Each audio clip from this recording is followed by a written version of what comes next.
ఓం హరి ఓం శ్రీ గురుభ్యో నమః శ్రీమాత్రేయ నమః.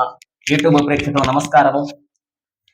ఈ యంత్రము సిద్ధనాగార్జున తంత్రంలో చెప్పబడినటువంటి ఈ యంత్రాన్ని తీసుకొచ్చి మీకు చూపిస్తున్నాను.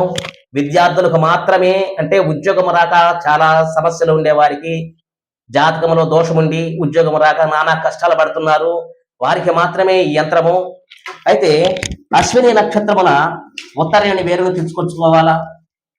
అశ్విని నక్షత్రమున ఉత్తరేణి వేరును తెచ్చుకొని విధి విధానంగా తెచ్చుకొని దాన్ని ఒక రక్షరేకు, అంటే రాగి రేకు, రక్షరేకు దానిలో మల్లెల చెట్టు యొక్క కొమ్మన తీసుకొచ్చి పెనులాగా తయారు చేసుకొని ఈ యంత్రం రాసుకోవలేను.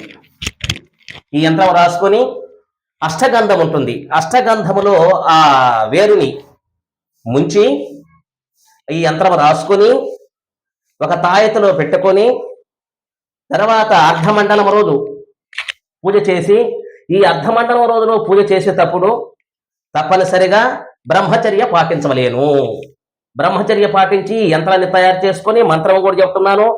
ఓం శ్రీం శ్రీం శ్రీం పరమం సిద్ధిం శ్రీం శ్రీం ఓం. ఈ మంత్రాన్ని 21 సారి జపించి ఈ యంత్రాన్ని రాసుకొని తాయెత్తులో పెట్టి పూజా మందిరంలో పెట్టుకొని అర్ధమండలం రోజులు బ్రహ్మచర్య పాటించి ఈ తాయెత్తుని మెడలో కానీ చేతికి రెట్టగా కానీ కట్టుకుంటే తప్పనిసరిగా ఉద్యోగం కలగటానికి 100కి 100 పాళ్ళు తప్పనిసరిగా అవకాశం ఉంది. ఇది చేసి చూడండి, మీకు తప్పకుండా సిద్ధిస్తున్నది. ఉద్యోగ ప్రాప్తం కలగటానికి 100కి 100 పాళ్ళు అవకాశం ఉంది. తప్పకుండా చేసుకోండి, విజయం పొందండి, ఆనందంగా సుఖంగా ఉండండి. సుఖినో భవంతు.